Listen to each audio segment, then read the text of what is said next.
Comment des blocs de plusieurs tonnes ont-ils été déplacés il y a 4500 ans?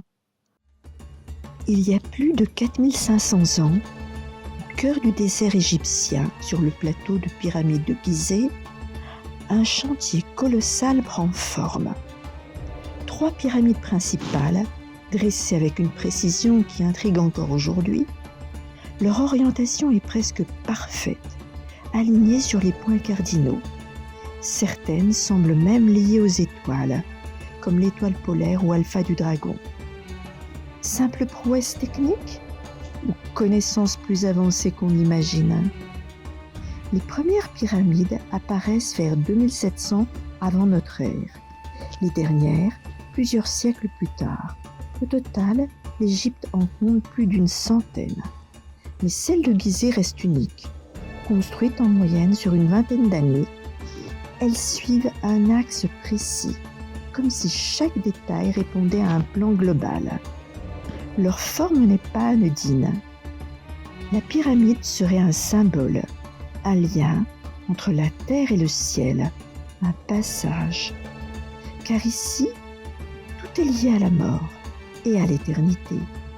Le corps momifié, l'âme libérée et la pyramide comme protection ultime pour traverser l'au-delà. À l'intérieur, un dédale fascinant.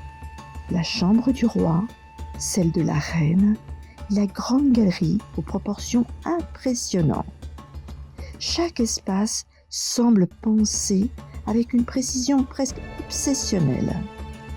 Mais une question demeure, comment ont-elles été construites?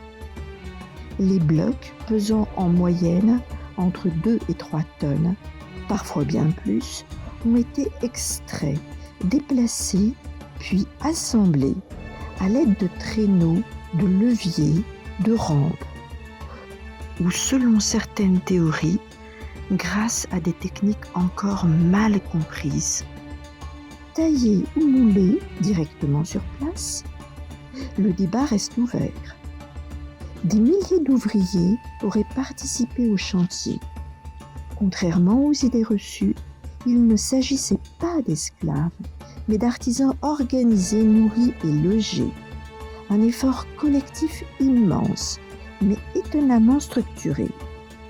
Et malgré toutes ces explications, le mystère persiste. Certains évoquent une civilisation disparue, d'autres parlent d'une aide venue d'ailleurs.